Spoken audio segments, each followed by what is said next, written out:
tranquilamente seguimos pensando en voz alta, a menos que me paréis, porque las preguntas que tengáis pues son más interesantes, es la vida real, ¿no? Bueno, entonces, ¿qué quería plantearos hoy? Esto, como veis, en estas sesiones estoy haciendo una recapitulación de todos los puntos fuertes de la antropología. En la primera sesión vimos las diversas capas de lo humano. Acordaros, las capas de la cebolla. Somos compuestos y os decía que solo desde las superiores vamos arrojando luz sobre las inferiores. Tenemos que conducir a las menores llevándolas de la mano en la medida que descubramos sentido de las superiores. Por tanto, os hacía ver cuáles son las superiores, cuál es la clave de la intimidad personal, y os decía, cada uno es una libertad distinta, un sentido personal, una verdad distinta, sin precedentes, sin consecuentes, que vamos descubriendo ese sentido progresivamente, mirando hacia adentro, hacia el interior, y ese interior es transparente, está abierto nativamente a Dios, que es el que dota de sentido original, irrepetible, novedoso a cada uno, a menos que nosotros pongamos obstáculos, Bien, y bueno, pues la segunda sesión me dediqué sobre todo a darle vueltas a lo que es la libertad personal. Y para ello os hice distinguir lo que es la libertad en la intimidad personal respecto de lo que tradicionalmente se descubrió acerca de la libertad, que es el tratado clásico del libre albedrío. Es decir, esa vinculación que hacen la inteligencia y la voluntad en todas nuestras operatividades prácticas para acertar, para en las diversas alternativas que nos ofrece la vida, pues intentar solucionarlas del mejor modo posible. Por tanto, la sesión pasada estaba vinculada a una de las dimensiones capitales de la persona humana, que es la libertad, distinguiendo la libertad trascendental de todas las manifestaciones de la libertad humana, mirando hacia lo menor, mirando hacia afuera. ¿Qué es lo que pretendo en esta sesión de hoy? Centrar la atención en otra de las dimensiones de la intimidad personal, que es el conocer personal, distinguiéndolo de todas las dimensiones inferiores del conocer. Bien, esto tiene mucho recorrido,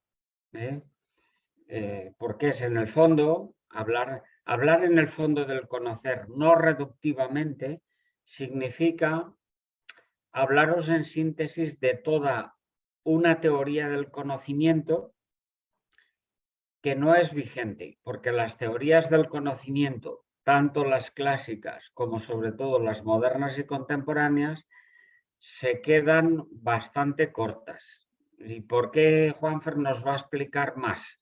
Sencillamente porque se ha dedicado más a eso en toda su vida y además pues ha tenido la suerte de tener como profesor al que más sabe de esto a lo largo de toda la historia del pensamiento, que es Leonardo Polo. Entonces, yo, como os he dicho otras veces, todos mis libros son vuestros, basta que me los pidáis. Entonces, la primera cosa es que os tengo que decir. Voy a hacer un pequeño esquema amplio de los diversos niveles del conocimiento humano. ¿Dónde tenéis eso sintetizado? En este librito, que no sé si os he pasado alguna vez, y si no lo tenéis, os lo paso por a través de mail. Es muy sencillo, muy escueto, muy pedagógico. Se titula Teoría del Conocimiento. Entonces, ¿dónde radica la clave de este libro? La clave de este librito radica en lo siguiente. como bien sabéis todos, el conocer humano ancestralmente, hasta la fecha, se ha distinguido en dos campos. Uno, el inferior, que es el conocer de los sentidos. Dos, el conocer de la razón. Obviamente, esos dos campos pues tienen a su vez subdivisiones. En el conocer de los sentidos, todos los que estamos aquí hemos oído hablar que hay sentidos externos y sentidos internos. Los sentidos externos pues son manifiestos: la vista, el tacto, el gusto, el olfato, el oído. Y los sentidos internos, que pueden pues daros por el nombre cierto motivo de perplejidad, pues significan que no es que eso signifique razón, o pensamiento discursivo o abstracto, no. Significa conocimiento. Los sentidos internos también es conocimiento particular, concreto, solo que conocen asuntos que no están presentes en la realidad física. Y a eso lo llamamos siempre nosotros imaginación. Los clásicos lo solían llamar fantasía, no en el sentido de que uno fantasee o piense cosas que alucinen, ¿no? No. Son sentidos que tienen el soporte orgánico en el cerebro y conocen cosas concretas. La imaginación conoce triángulos concretos, proporciones en los triángulos, geometría descriptiva, proporciones entre colores, si uno es más intenso que otro, si pega bien para casar en vestido este color con el otro. Bien, todo eso es imaginación. La memoria sensible, que también tiene el soporte orgánico en el cerebro, que sin ella pues vamos muy mal en la empresa. Es evidente que tienes que tener una base de datos.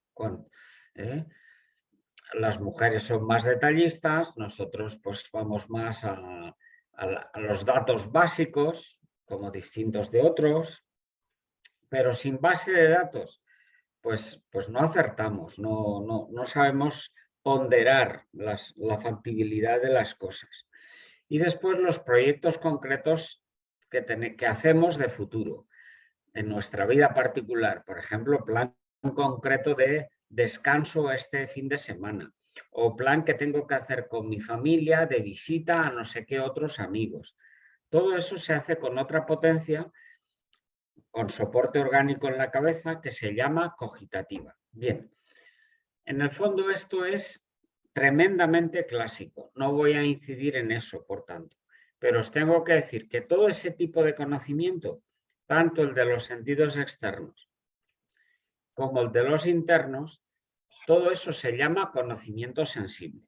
Y a ese conocimiento clásicamente se le ha distinguido del conocimiento racional.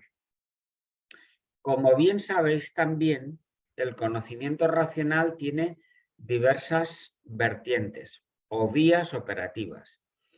Una es más teórica y otra es más práctica. Como bien sabéis, entre vosotros y entre vuestros colegas, hay gente que descubre cosas obvias y se ciñe mucho a ellas, y otras acertáis más en lo práctico, es decir, en la alternativa por donde podemos tirar en este momento en la empresa, en cómo tratar a esta persona, en cómo, bueno, ya sabéis, conocimiento teórico, conocimiento práctico.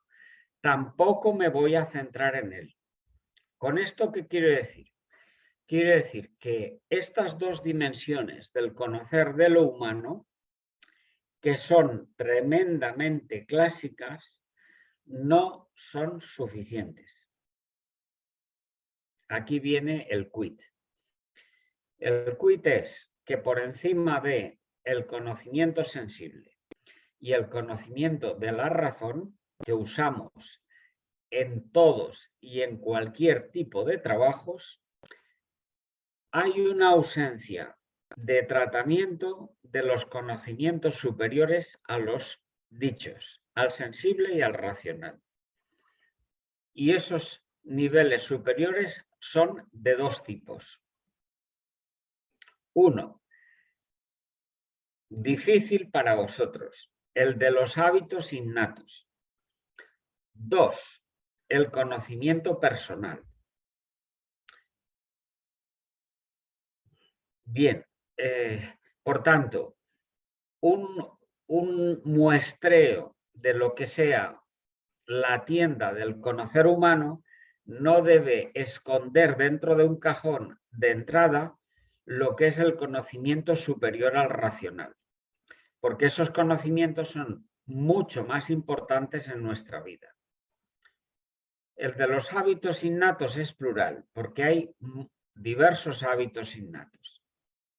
A alguno hemos aludido en estas clases. Por ejemplo, hemos hablado alguna vez de la sindéresis. Sin la sindéresis no hay ética.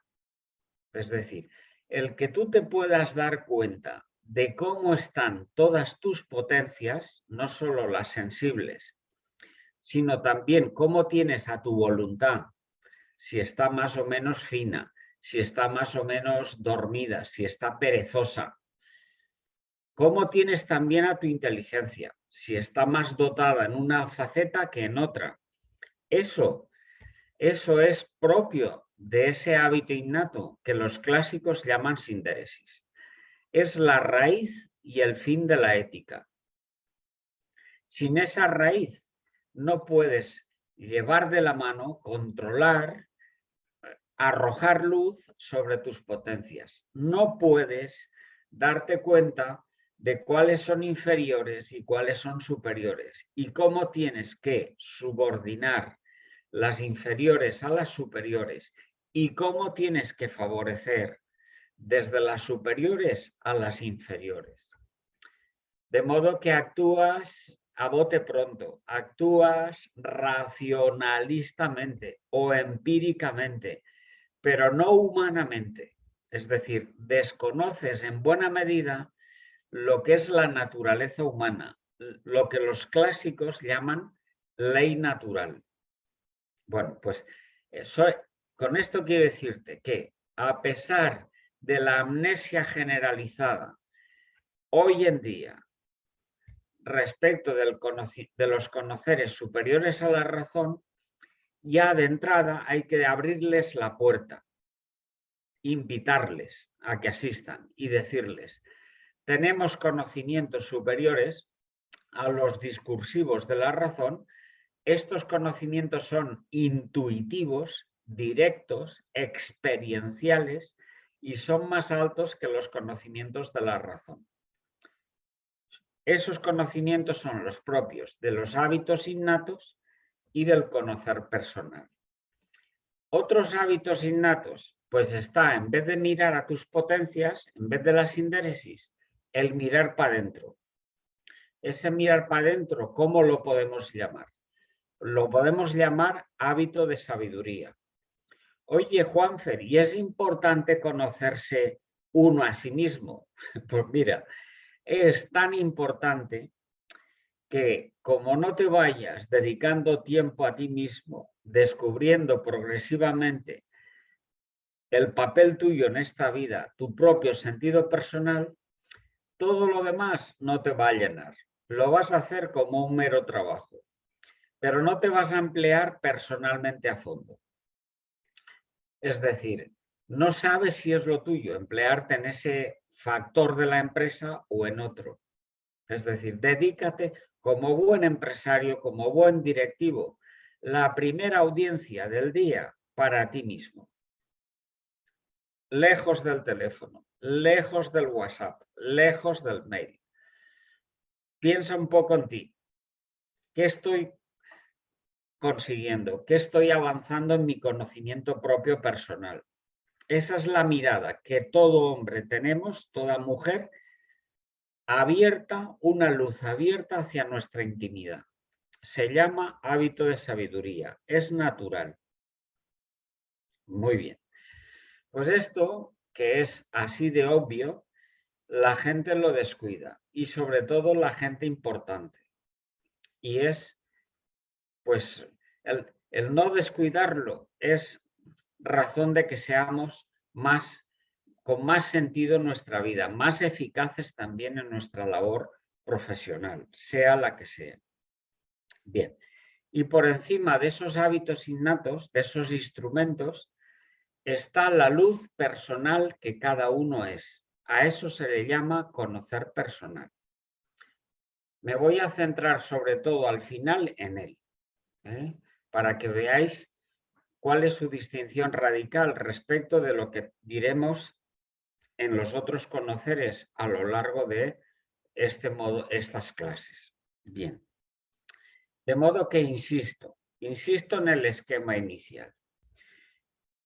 No hay que ser reductivos en el conocer humano.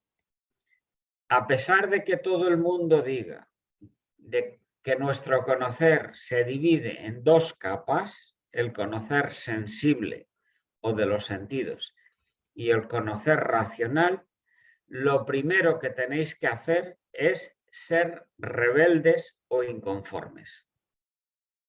Decir, yo no soy mis sentidos. Yo no me reduzco al conocer de mi razón. Por tanto, el mero hecho de darme cuenta de que yo estoy por encima de mis sentidos y de mi razón, eso es conocer, y es conocer superior a los sentidos y a la razón. En concreto, esta denuncia obedece al ejercicio de la sindéresis, a darte cuenta de que tienes una puerta abierta a todos tus sentidos, a tu razón, a tu voluntad, puerta que es superior a todos tus sentidos y a toda tu razón y voluntad, y que arroja luz sobre ellos. Esos son los hábitos innatos.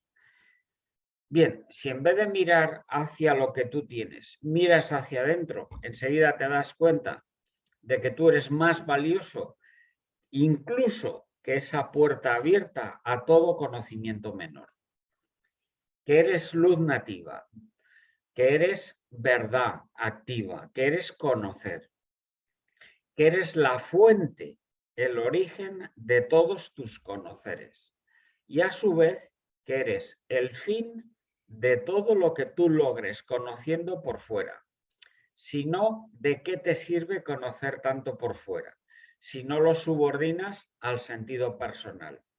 Pues no te sirve de nada. Menuda vida barata, vida sin sentido, vida sin suficiente peso, ¿no? Bien, por tanto, tengo que decirte ya de entrada con este esquema que no te vendas barato, que a pesar de lo que oigas por ahí fuera, de lo que hayas oído decir, incluso a gente que se llama pues humanistas, filósofos, ideólogos, etcétera, no te dejes ganar por un esquema barato del conocer humano. No tenemos solo conocimiento sensible y racional, tenemos conocimiento suprarracional. Y este es de dos ámbitos, en el plano natural, sin añadir la fe. El primero es el de los hábitos innatos y el segundo y más alto, el trascendental, es el del conocer personal. Bien, hasta aquí el esquema de lo que os puedo pasar en este librito sintético, que se titula Teoría del Conocimiento. Esto que os acabo de decir tiene detrás volúmenes y volúmenes. No se trata de apabullaros, sino de simplificaros la vida, de daros los grandes descubrimientos a modo de síntesis, de piezas clave. Bien, esta es la primera idea que quería transmitiros. Segunda idea, quiero enlazarla con lo que os dije el día pasado. ¿Os acordáis que hablando del libre albedrío clásico, es decir, del juego mutuo de la inteligencia y de la voluntad, a la hora de ejercer nuestros actos, nuestras acciones libres de cara afuera, os decía que eso tiene mucho que ver con la prudencia, con el tratado de la razón práctica. ¿Os acordáis de eso? Os decía, mira, la razón práctica, cuando tiene que enfrentarse con problemas, con alternativas en la empresa, con alternativas en la familia, con posibilidades diversas de actuación en la universidad, ejercita una serie de actos. ¿Os acordáis que os ponía un esquema? ¿Sí o no? Sí, ya se os ha olvidado el esquema. El primer acto que ejercita la razón práctica es sopesar, deliberar. ¿Os acordáis de eso? Supongo que sí. Bueno, en la medida en que uno sopesa bien, es decir, que no es impaciente o alocado, sino que dice, a ver, ¿qué ingredientes intervienen en este problema? Pues tenemos por una parte estos pros y por otra parte estos contras. Voy a sopesarlos, voy a estudiarlos un poquito más. O voy a hacerlos a estudiar, si yo no soy capaz o no tengo tiempo. Vamos a pensar más detenidamente las alternativas. Todo eso es deliberar. Se llama el acto propio de la razón práctica, que se llama deliberación. En la medida en que uno no es precipitado, sino que centra la atención en los problemas, es decir, no se vuelve, como te diría yo, como dicen hoy en día, pasota o superficial, o no sigue la inercia de siempre, cosa que es muy típica en las empresas. Ojo con la inercia, porque siempre hay en las alternativas factores nuevos y uno tiene que tener lo que Tomás de Aquino llamaba solercia, que significa mirada open, más abierta a factores nuevos que pueden ser muy interesantes, por donde podemos proseguir. Bueno, pues en la medida en que uno no se vuelve ni un señor de inercia, más de lo mismo, siempre igual, ni se vuelve precipitado, demasiado voluntarista a la hora de elegir, sino que estudia primero con tiempo, concienzudamente los problemas, de esa manera adquiere un hábito, una perfección, una luz superior en su razón práctica, que se llama, en griego, lo descubrió Aristóteles, eubulía, saber deliberar, traduciríamos hoy. Os decía, lo bueno que tiene que hacer la voluntad respecto de eso es consentir. Consentir significa hay pluralidad de bienes y como no sé de entrada cuál es mejor, los tengo que estudiar, a ver cuál es más factible según el estado de mi empresa. De modo que, primero estudio. Deliberar, no lanzarse. En España dicen los jóvenes tirarse de la moto, es decir, ser precipitado. No, primero estudiar, porque así te va a ir bien. Vas a tener más claridad mental. Y no te lances hasta que no veas que una alternativa es suficientemente superior a las demás. Las cosas en la empresa, las cosas en la razón práctica, no se ven al 100% jamás, sino que se ven porcentajes. Se ven una alternativa con un 70%, otra alternativa un 55%.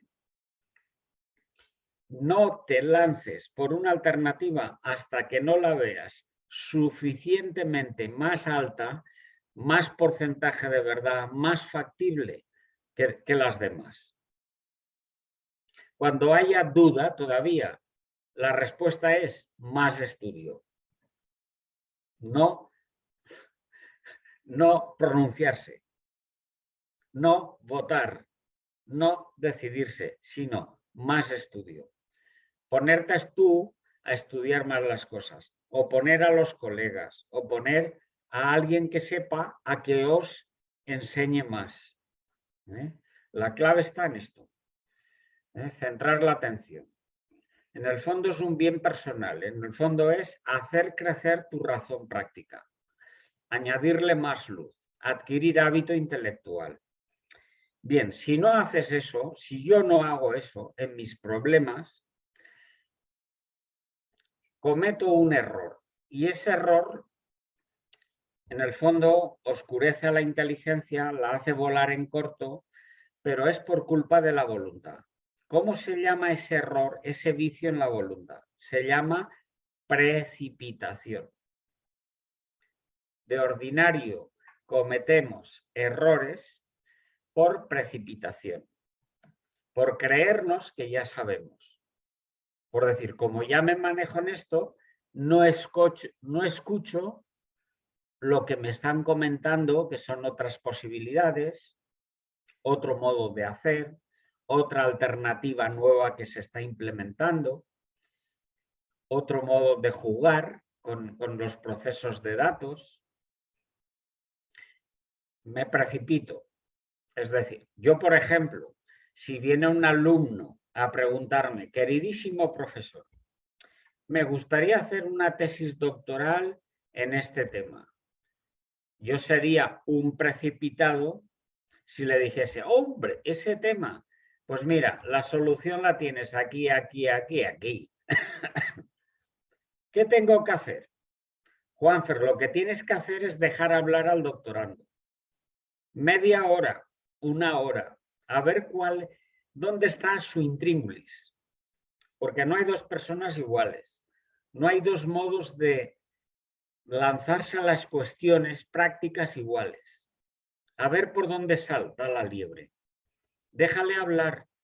No le des la fórmula, no le des la receta. No le des aspirina para todos ya. Eso es mal médico. Deja hablar a cada quien. Y si no lo ves claro, pues no te pronuncies. ¿Y qué quieres decir con eso? ¿Quieres decir que eso es así, asá? Sigue preguntando. Bien, ya me entendéis. Primero, deliberar, es decir, estudio.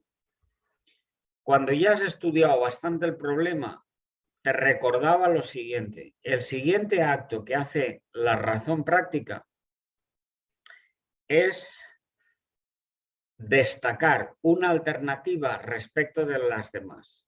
Eso se llama en clásico juicio práctico.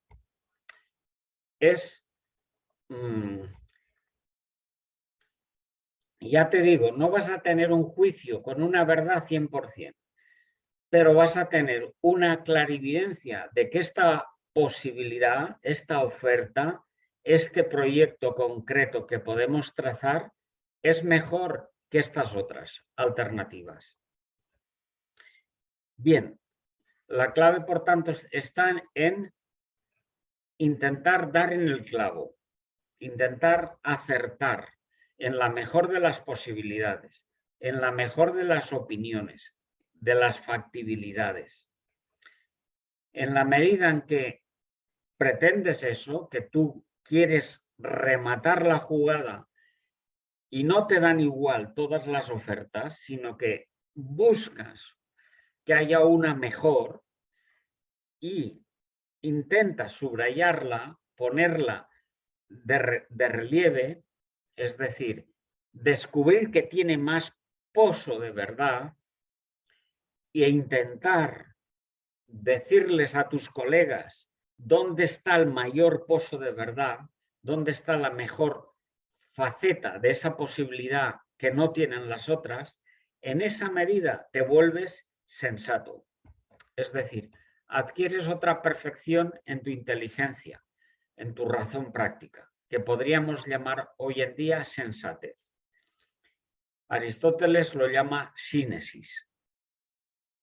Es decir, el que acierta en juicios prácticos, el que tiene olfato clínico, el médico que sabe después de estudio por dónde puede estar la clave de esa enfermedad, distinguiéndola de otras, ese es un tipo sensato.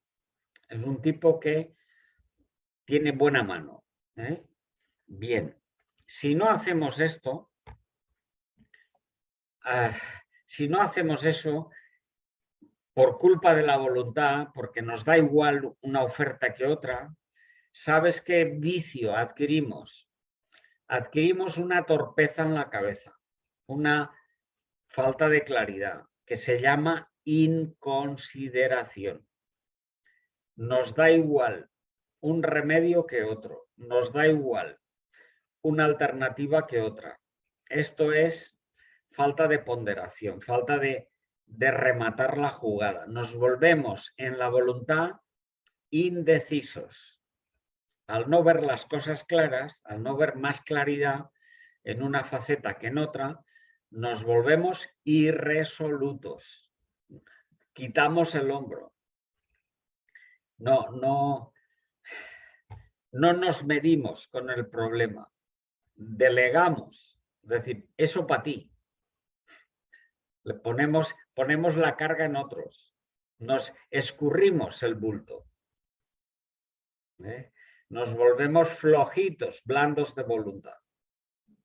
Eso es malo porque oscurece nuestra inteligencia y ablanda la voluntad de tal manera que en vez de adquirir virtudes como la cooperación, como la solidaridad, como la justicia con los demás, como el dar de nosotros lo que podemos, pues adquirimos vicios contrarios. Justo al revés de esas virtudes. Bien.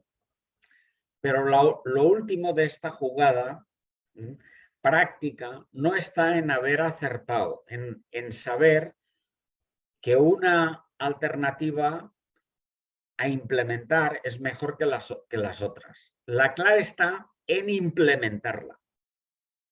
Ojo, hay gente que tiene buena razón práctica, porque tiene mucho ejercicio de razón práctica a sus espaldas. Por tanto, como tiene tanta experiencia, dice, pues me parece que los tiros van por ahí. Y seguramente acierta. Pero dice, después de decir eso, dice, adiós, ya sabéis la solución. Ahora ponedla vosotros por obra. No se moja. ¿Y eso qué quiere decir al final? Quiere decir al final que no es prudente. Porque no se trata solo en descubrir cuál es la mejor posibilidad factible, sino en ponerla en marcha. Cuando ya la sabes, la clave está en ponla, por favor, en marcha cuanto antes. ¿Y cómo nos dividimos la tarea? Pues mira, yo voy a escribir esto. Tú llamas por teléfono al otro. El encargado de poner los mails a la línea es fulano de tal, que lo hace modositamente, agradablemente. El encargado de explicar esta solución será menganito de tal. Nos repartimos las tareas. Pero la clave está en poner por obra lo rematado. Es decir, si no, no somos prudentes. No somos prudentes cuando después de haber decretado una solución la ponemos por obra dentro de un mes o al año que viene. Al año que viene ese problema lo tienes que volver a estudiar, porque las alternativas, como son factibles, como son prácticas, van cambiando con el tiempo. No, una vez que hayamos decretado la solución de un problema, se pone por obra no mañana, sino hoy. Y uno se involucra. Si no, repito, insisto, no somos prudentes. En caso de que no lo hagamos, aparece pues falta de prudencia en la inteligencia, aparece que la solución se va volviendo con el paso de los días un poco atenuada, después borrosa, después ineficaz. ¿Y qué pasa en nuestra voluntad? En nuestra voluntad lo que pasa es que nos volvemos inconstantes. Falta de voluntad. Tú dirías, ¿qué es la falta de voluntad de la que me hablaba mi madre cuando me decía, eres una chica muy lista, pero como no te pones a estudiar, pues eres inconstante? Pues precisamente la falta de voluntad que marea la cabeza es la inconstancia, es el vicio de la inconstancia. De modo que dentro del esquema de los conoceres humanos, teniendo en cuenta ahora el conocer humano de mayor realce o práctica para vosotros, que es la razón práctica, que es el tratado clásico de la prudencia. Rematad, por favor, la jugada. Sed prudentes, estudiad las cosas a fondo, pronunciaros por la mejor alternativa y después, cuanto antes, ponedla a rodar. Demoraros todo lo que podáis en el estudio del problema. Una vez que hayáis decretado la solución, la mejor solución de él, al revés, ponedla por obra cuanto antes. No os demoréis. Bien. Dicho esto, que es, en el fondo, hablaros de la naturaleza de la prudencia, ahora me voy a centrar un poco más en esta virtud. Como veis, ¿qué estoy haciendo en esta clase? Lo siguiente. Deciros, en primer lugar, el conocimiento humano tiene muchos niveles, más de los que la gente dice. De modo que, ojo con los superiores. Segunda cosa que Juanfer nos está diciendo hoy. De acuerdo, tú tendrás que ver mucho en tu empresa con un conocimiento típico de la razón, que es el prudencial, el de la razón práctica. De modo que Juanfer te va a alumbrar, te va a arrojar más luz también sobre ese nivel. Te va a ayudar a pensarlo mejor, que es la prudencia humana. Pero Juanfer al final no se va a quedar ahí, sino que dándole vueltas a la prudencia, te lo va a atar con otras dimensiones humanas, en concreto con las virtudes de la veracidad, de la sinceridad, de la confianza. ¿Y todo eso para qué? Para que veas que ese nivel en el que estás metido todos los días tiene más grosor, más dimensiones, más profundidad humana. Y al final, buscando más esa profundidad, vamos a preguntarnos, ¿y a dónde vamos con esto? ¿A qué niveles superiores de lo humano vamos con esto? No sé si me explico. De entrada te he dicho, los niveles humanos son plurales, no hay que descartar los superiores. Lo segundo que Juanfer te dice es, vale, de acuerdo, como tú estás metido más en estos niveles, centremos más la atención en estos niveles, pero tiremos del hilo.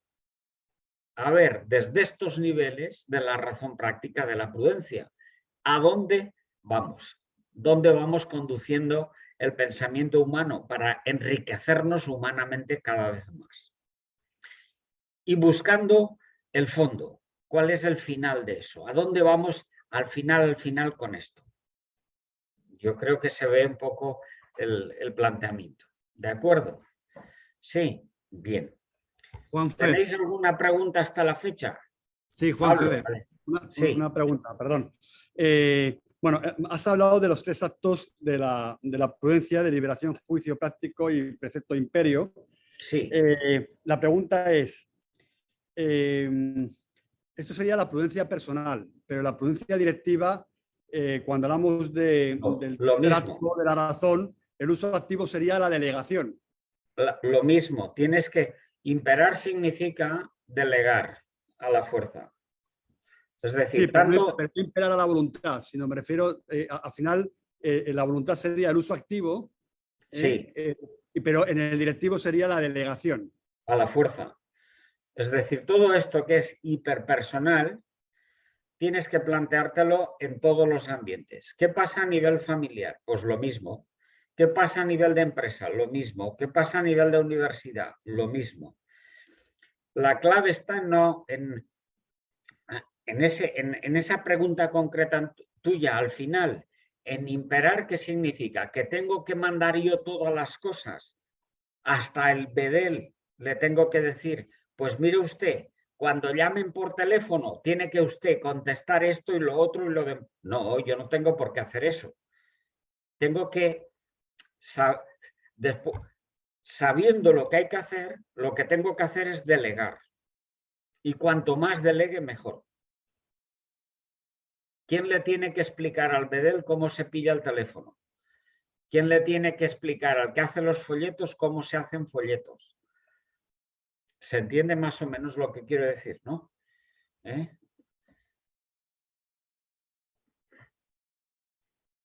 Muy bien, muchas gracias. Más cuestiones. Bien, entonces voy a intentar meter un poco más la cabeza en la virtud clásica de la prudencia. En primer lugar, una cosa que sabéis, es una perfección de la razón. Tú dirás, hombre, la razón es muy importante en la vida de uno, pero alguna vez también nos has dicho, Juanfer, que la voluntad es incluso superior a la razón, porque la voluntad quiere y la voluntad puede hacer amigos y los amigos quieren a las personas. En cambio, la razón versa sobre medios, sobre cosas a hacer o a omitir, soluciones a poner o a quitar. Ok, muy bien. La voluntad puede ser más importante que la razón, pero ojo, sin prudencia no hay ninguna virtud en la voluntad. Para hacer amigos tienes que ser, en cierto modo, prudente. Tienes que deliberar quiénes tienen más que ver contigo, quiénes son más afines. Tienes que imperar, es decir, tienes que atreverte a ser amigo. Porque el que dice, no, me conviene ser amigo de esta otra empresa, me conviene ser amigo de este vecino, me conviene ser amigo de estos familiares de mi esposa. Todo eso está muy bien, lo has detectado en la razón práctica, pero como no imperes, como no digas, me atrevo a ser amigo, voy a escribir una postal, voy a hacer una llamada de teléfono, voy a hacer esto o lo otro, no serás amigo. Sin prudencia no cabe ninguna virtud de la voluntad. De modo que es importante la prudencia. Ojo. Bien. Requiere... a ver, la prudencia no te va a dar la felicidad. No versa sobre el fin, versa sobre los medios. Pero ojo, atropellando los medios sin tener en cuenta los medios, que son escalones, no vamos a alcanzar la felicidad. De modo que la prudencia hay que ponerle un poquito de énfasis, de atención. Quien no acierta en los medios difícilmente se va encaminando a su felicidad personal. Quien se colapsa, quien atropella, quien se problematiza en los medios, va a tener bajones. La felicidad no le va a amparar. Esto es lo que quiero decir. Vale, siguiente cosa. De acuerdo con lo que me has objetado antes. La prudencia tiene que ver con los medios. En cambio, hay virtudes de la voluntad que son superiores a los medios, porque versan sobre las personas, y las personas no son medios. ¿Qué quiere decir esto? Pues que ahora tenemos que engarzar la prudencia con otras cosas que no son prudencia, sino que son distintas de ella. Y en ese engarce aparece lo siguiente.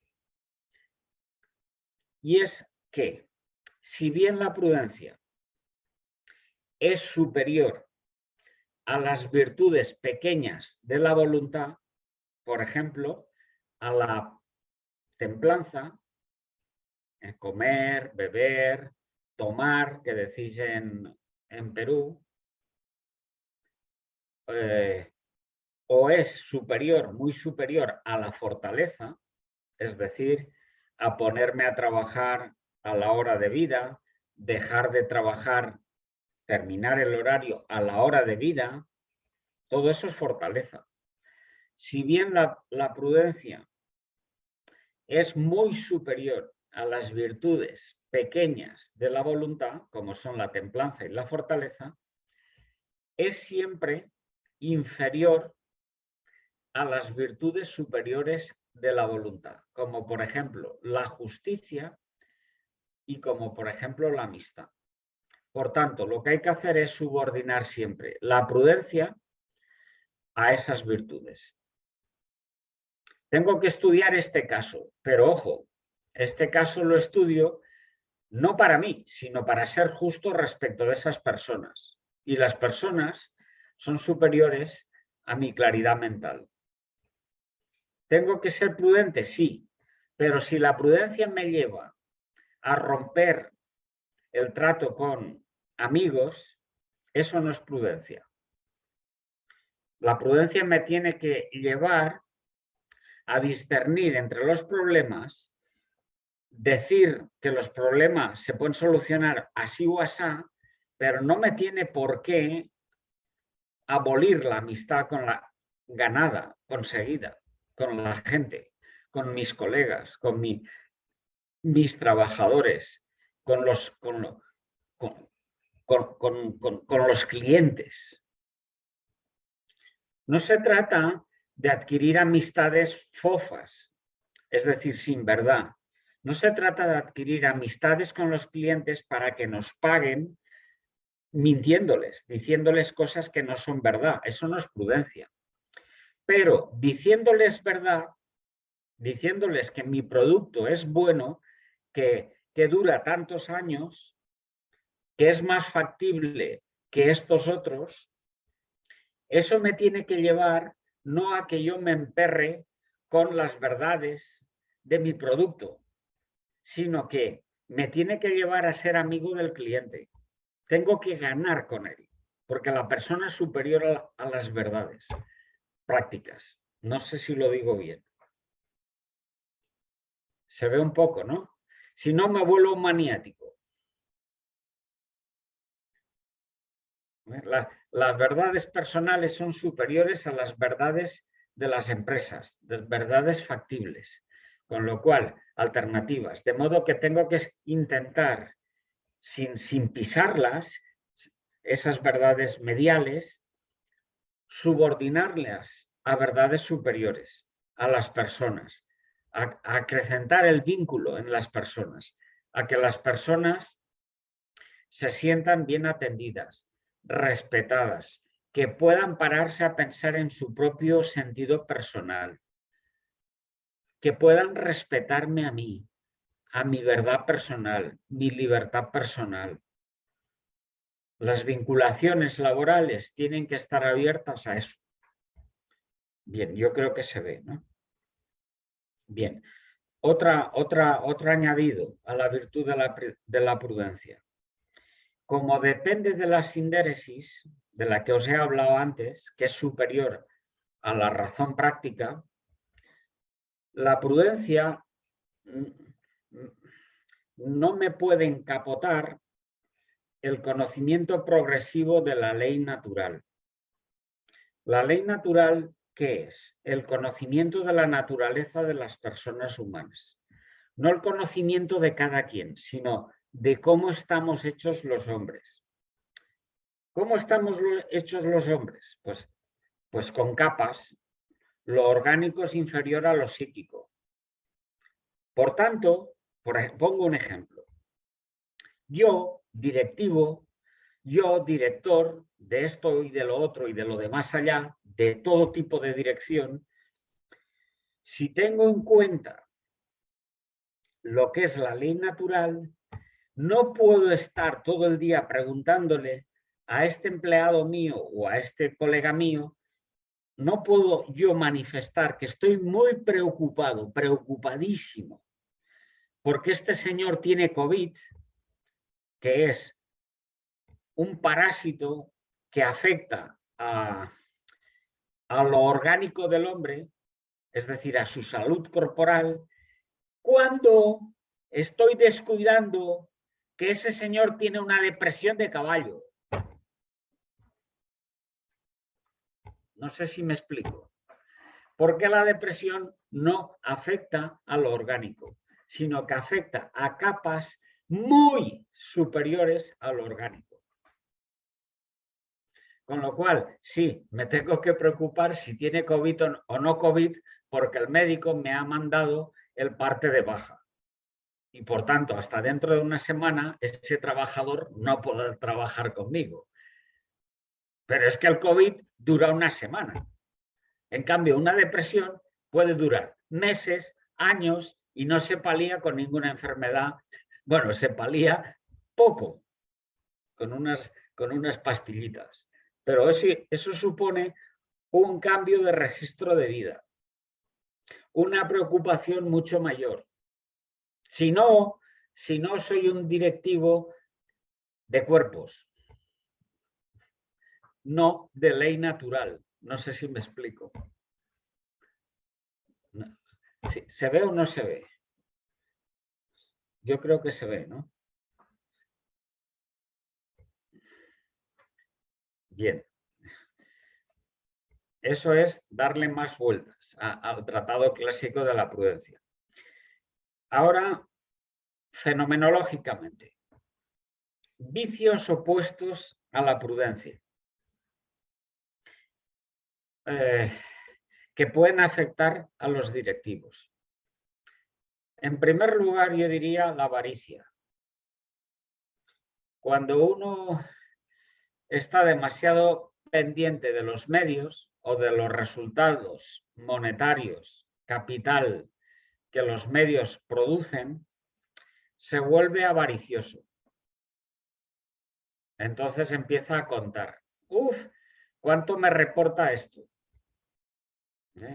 Es decir, más que... Bueno, eso. Yo creo que esto se ve por experiencia. Ponte en la piel de un político corrupto.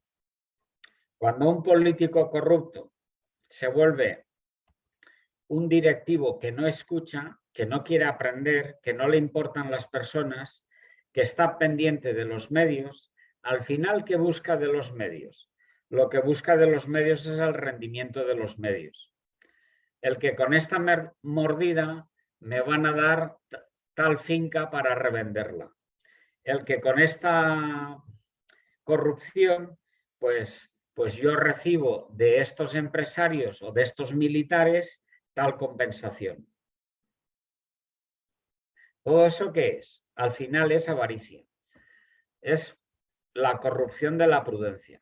Es decir, más que preocuparte de buscar las verdades por respeto a las verdades de los medios y ver personas a las que favorecer detrás de los medios, te vas quedando con la prestación de los medios en beneficio propio. Y en esa medida te vuelves avaricioso. Nos vamos corrompiendo. Juan Fernando, perdón. Sí. Sí, una consulta. La vez pasada justo conversaba con un amigo mío que ha sido funcionario bancario por muchos años y me decía, tú le presentas una operación medio dudosa a un banco por $5,000 y te van a decir, no se puede. Pero si le presentas la misma operación igualmente dudosa por $5 millones, te van a decir, déjame hablar con el abogado.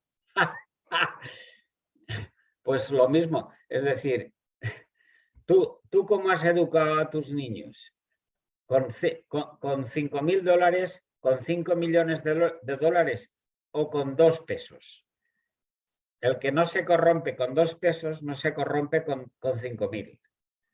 ¿Se entiende más o menos? Claro, no hay precio. Si es por principio, es por principio. Está claro.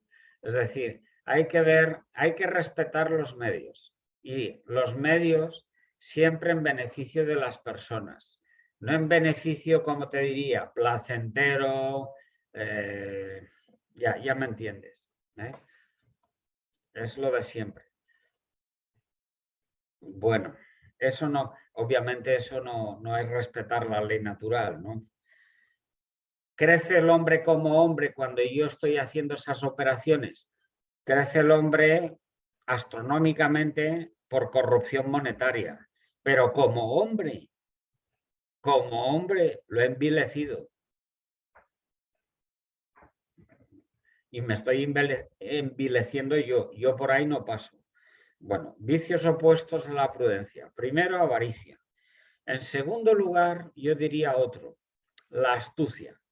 La astucia es, a ver, hay una astucia barata y una astucia cara. Astucia cara es la que me acabas de decir, José, pero la astucia barata es lo que los clásicos llamaban astucia de la carne. Y es buscar compensaciones, es decir, para que el director no me dé trabajos forzados, pues si soy mujer me vendo barato. Es decir, me pongo bien de escote, me voy a una cenita con él y lo que venga. Esa es la astucia barata, la astucia de la carne. No, eso es contrario a la prudencia. Eso es más que buscar los medios para humanizarse, es buscar los medios fáciles para embrutecerse, deshumanizarse. No, la prudencia tiene que llevarte a más. Si te lleva a menos, eso se traduce en corrupción de la prudencia, en astucia económica, en astucia de la carne, etcétera, etcétera. Otros defectos, alguno ya lo he dicho yo antes, el pasar. Prudencia, ¿qué significa? En primer lugar, estudiar, deliberar, meterle cabeza a los problemas. Vicio contrario a eso. Hoy diríamos el vicio típico del pasota. O del que, dándose cuenta de que así no solucionamos el problema, pues no corrige al amigo, no corrige al colega, no corrige al directivo. El directivo se puede enfrascar, se puede empeñar porque siempre ha procedido de esa manera y tú sabes a las claras que eso es un error, que por ahí no va bien la empresa. Bueno, pues como no quieres, por así decir, oponerte o que te mire mal o tenga una mirada mustiada contigo, no le corriges. La falta de corrección, pues es falta de humanización. En vez de buscar que crezca en humanidad y que crezcas tú con él en amistad, lo que haces es pasar. Es decir, no pillar el toro por los cuernos, sino ya le corregirá otro. Por ejemplo, en mi caso, es que este alumno es un desastre. Pero, pues mira, pues ya le suspenderá otro. Yo le apruebo, le pongo una nota mediana que no proteste y ya la vida le suspenderá. Pues eso es pasar, es ser un profesor pasota. Yo le tengo que decir a ese muchacho, vente para aquí. En clase no se habla. No solo porque despistas al profe, no por mí, sino porque, mira, 2 de las que tienes delante están hasta el moño de ti y 4 de las que están detrás están gritando con los ojos. Con lo cual, muchacho, te hablo a la cara, a ti, a solas, sinceramente. O corriges tu actitud o no me vengas más a clase. Tú verás qué haces. Pero se lo digo claramente y se lo digo no con una bronca de despotricar, sino le digo, estás perjudicándote a ti, estás perjudicándote a mí y a los demás. Por ahí no vamos bien. ¿Puedes cambiar? Cambia. ¿Que no puedes cambiar? Pues no vengas a clase, no te voy a pasar factura porque no vengas a clase, pero pierdes tú. Vas a oír menos cosas, vas a tener menos trato con los amigos, vas a ser un tipo que es outsider. Tú verás lo que haces. Me parece que por aquí es corregir al colega, corregir al amigo, sin destemples, ¿no? En la medida que podamos, ¿no? Vale, ese es otro vicio contrario a la prudencia, es no corregir. Es decir, esto que ya se encargará otro, a mí que no me maree. Yo escurro el bulto, no corrijo, no me pongo en danza con este, no. Esto no está bien. Esto no es propio del directivo. Pasar no es propio del directivo. Más errores. Pues mira, hay muchos errores que en unas zonas del mundo afectan más y en otras menos. ¿Cómo se llaman estos errores que no son tan propios nuestros, sino que vienen de fuera? Se llaman ideologías. ¿Ideologías en la empresa? Pues mira, tienes la ideología del liberalismo, la ideología del capitalismo, la ideología del socialismo, la ideología del comunismo, la ideología del anarquismo.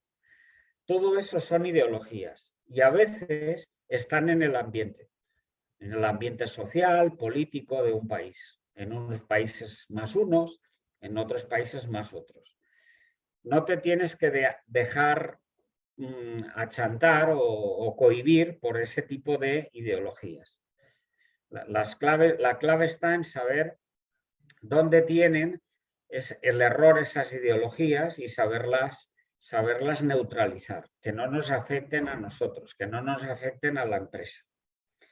Bien, hablar de ellas, de cada una de ellas, pues daría para, ¿cómo te diría yo? Un paper, por lo menos un paper de empresa y socialismo, empresa y liberalismo, empresa y lo que sea. Pero no es el momento. De momento solo enunciarlas para saber que existen, que están ahí afuera y que hay gente que se las ha comido. Quiere decir que se cree que el socialismo es la panacea o que se cree que el liberalismo pues es el último grito de lo que hay en economía. Pues eso es una bobada. Porque ni el socialismo ni el liberalismo tienen ni pajolera idea de lo que es una persona humana. Ni uno ni otro. Con lo cual no juegan con personas, ni incrementan el bien común de las personas, sino que provocan disfunciones, atropellos, zancadillas, todo tipo de errores, de los que vienen después heridas graves, rencores, odios, es decir, despersonalizaciones. De modo que saber que existen en el ambiente eso y que en la medida en que nosotros podamos formarnos contra eso, pues eso que ganamos, nos vacunamos. Bien, más cosas. No es prudente el que no, ¿cómo te diría? En la empresa hay como dos actitudes. El que es tremendamente ahorrativo y el que invierte. A mí me parece que no es prudente el que no invierte, porque el empresario es el que se arriesga. Ya te he dicho, primero estudiar los factores de viabilidad. Pero al final hay que arriesgarse, hay que saber invertir. No ahorrar por ahorrar, siempre ahorrar por ahorrar hasta el último céntimo. Me parece que eso no es suficiente, es un cierto error contra la prudencia en la empresa. De ahí viene el que uno se vuelva irresoluto, parado, indeciso. Y el hombre no es así. El hombre es un ser de proyectos.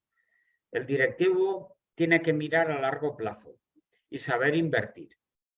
Saber poner lo ahorrado, el capital, en función de nuevas inversiones que produzcan más trabajo, más posibilidades laborales, No más rendimiento económico porque sí, sino más capacitación, más posibilidad de trabajo en los demás. Bien, más errores. No es prudente, a mi modo de ver, quien más manda, sino quien manda mejor, cosa que es de cajón, pero a veces pasamos por alto esta obviedad. No se trata de mandar por mandar, de mando y ordeno, sino de mandar mejor. ¿Qué es mandar mejor? Primera palabra, sugerir, saber sugerir. Segundo, saber escuchar. Tú has mandado sugiriendo, sugerir es proponer. No es esto se hace así porque sí. Y se hace así. No, eso no es sugerir. Es decir, tal vez lo mejor que podamos hacer es ir por esto. Porque hay estas razones. Esta, que es de mucho peso, esta otra, que es bastante congruente, esto y lo otro. Todo eso es sugerir explicando bien las cosas. Mandar no es mandar porque sí, sino mandar mejor. Primero sugerir, proponer, porque el hombre es libre y necesita propuestas, no es un esclavo. Por tanto, no necesita un dictamen. Esto se hace así sin salirse de las líneas, sino esto es mejor así porque seguramente creceremos más. ¿Qué se te ocurre a ti? Es decir, dar pábulo a que la gente te responda, te replique, añada a tu orden mayor contenido del que la orden tiene. Por tanto, mandar mejor es también saber escuchar. Porque ese otro, como es persona distinta de ti, a la fuerza, al tomar el testigo que tú le lanzas, pues correrá en la carrera con un estilo hiperpersonal, porque no es tú, ni es su vecino. Con lo cual, aprende de ese estilo. ¿Cómo está respondiendo este tipo a la iniciativa que yo le di? Y de esa iniciativa que él tome, tú podrás aprender y podrán aprender tus colegas. Estarás delegando, estarás promocionando libertades. Eso es mandar mejor, a mi modo de ver. Por tanto, no caer en el defecto contrario. Es que como tengo que tener mucha autoridad, pues tengo que mandar y se me tiene que obedecer así. Pues no, eso no es mandar bien. El que manda bien es el que hace crecer a los demás. Y el que crece mirando cómo crecen los demás, aprendiendo de los demás. Por eso te digo también que hay otro defectillo que conviene corregir en la prudencia, y es el siguiente. El defecto del director que manda y se olvida. No nos podemos olvidar. Tenemos que estar atentos a cómo responde la gente ante nuestras solicitudes, ante nuestros modos de decir. Porque a veces no nos explicamos bien, a veces damos cosas por supuesto, a veces la gente tiene pocas entendederas porque tiene falta de formación humanística o técnica o de lo que sea. Entonces, no nos podemos olvidar. Tenemos que, después de explicar la cosa, ver cómo se va recibiendo, cómo se recibe en uno, en otro, el primer día, la semana siguiente, si decae ya esa oferta y hay que volver a explicar de otra manera, más amablemente, más amigablemente, en un café en la cafetería, como sea. Pero no olvidarse. Bien, me parece que esto a veces se nos pasa por alto y las personas, pues sabéis, todos tenemos la tendencia a la baja. Por tanto, il faut repetir, dicen los franceses. Hay que repetir, pero con la psicología del anuncio. Pero, ojo, no siempre el mismo anuncio, sino el mismo contenido del anuncio con otro anuncio. Es decir, más atractivo, menos, no sé cómo decirlo. Pero creo que me entendéis, ¿no? Bien. En el fondo, no basta decir las cosas, hay que saber explicarlas. ¿Por qué? Porque la respuesta que den los de la línea, los otros colegas, va a ser siempre, siempre, siempre, siempre distinta de la que tú y yo esperamos. Si yo digo, a ver, queridísimo doctorando, de acuerdo, te acepto la dirección de esta tesis, que es una comparación entre tal autor y tal autor. La tesis no va a salir como yo espero, porque la tesis no es mía, sino de esa doctoranda. Y esa doctoranda pues puede descubrir cosas en un autor que a mí se me han pasado por alto. O puede ser más práctica que yo. Yo veo las cosas. La respuesta va a ser a la fuerza distinta. Y aunque pusiera a 4 doctorandas a hacer la misma tesis, las 4 tesis serían distintas. Sí, es que hay verdades objetivas. Sí, de acuerdo. Pero una doctoranda hace más hincapié en una, otra doctoranda se da cuenta de que entre las verdades objetivas una es superior a otra y subraya eso. Otra le saca partido práctico para enseñar en licenciatura a los alumnos. Otra le sacará partido familiar. Vete tú a saber, ¿no? La respuesta no es igual nunca a lo que uno espera. Por tanto, tenemos que saber escuchar. No olvidarnos de lo dicho. No es mando y ordeno y me olvido, sino acompañar nuestras acciones. Acompañar con la comprensión, con la escucha, con el saber sacar partido de los demás, rendimiento, lo mejor que pueda dar cada quien. Por tanto, esto es, como veis, muy contrario a la empresa, ¿cómo te diría?, tradicionalista, que es inercial, siempre lo mismo. No, la empresa es humana y la empresa es renovarse.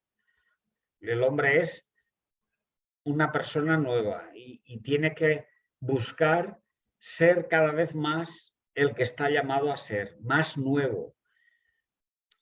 No más de lo mismo. No, es que ya he aprendido la lección, ahora ya más de lo mismo siempre. Como voy a ganar, me conformo con lo que voy a ganar, pues ya no. Esto no es ser suficientemente empresa.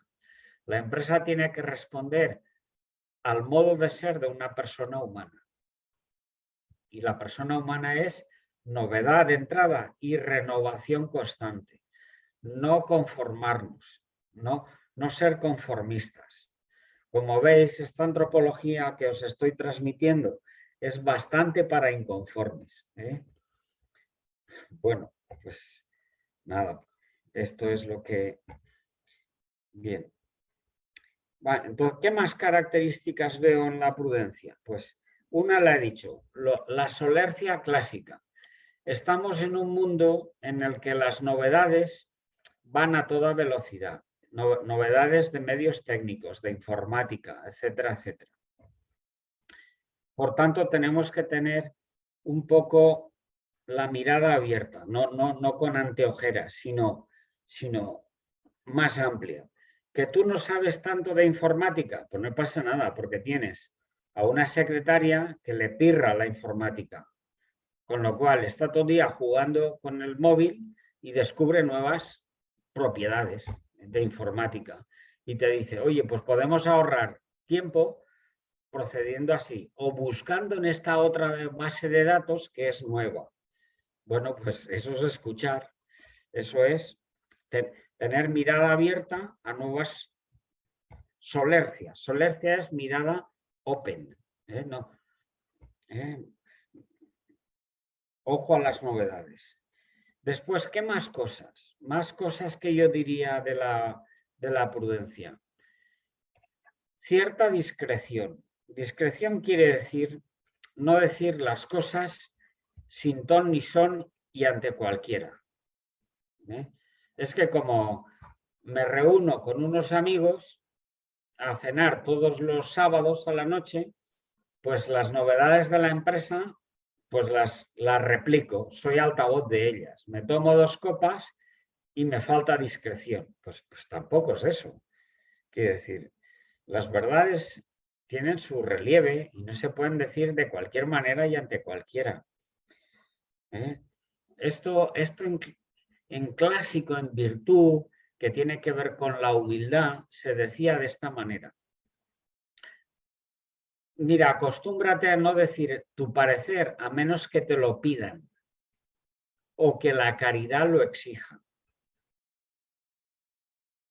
Porque como vayas divulgando por ahí cualquier cosa que se te ocurre, pues no te van a considerar.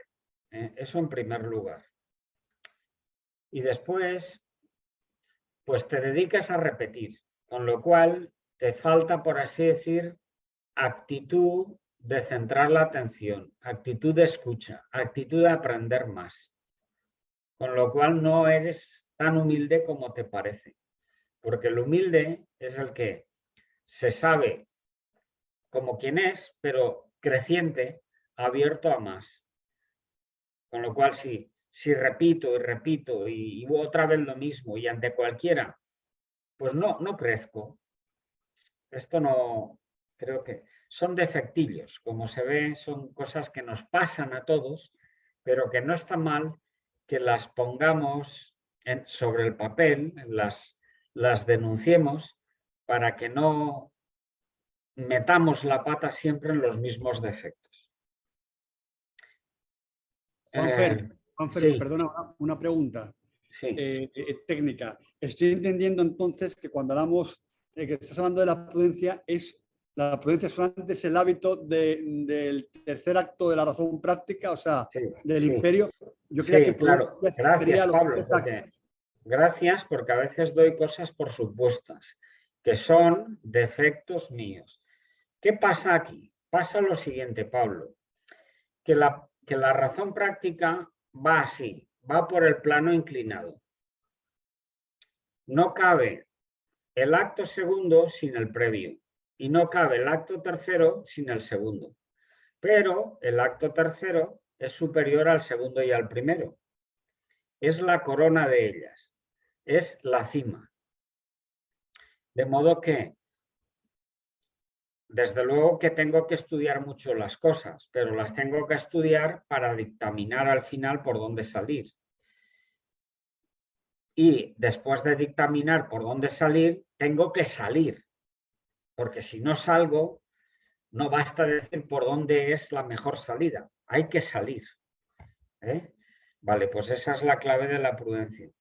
Es, por tanto, un incremento constante de la razón práctica que corona con el hábito superior que es el prudencial.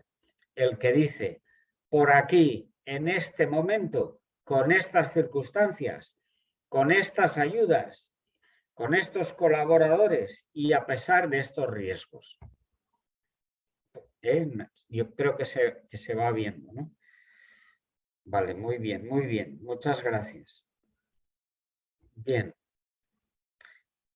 Se obedece, es alternativa, el mandar con el obedecer. No. Ya sabéis, ¿no? Aristóteles decía, mandar a esclavos carece de interés, porque no vas a aprender nada de ellos.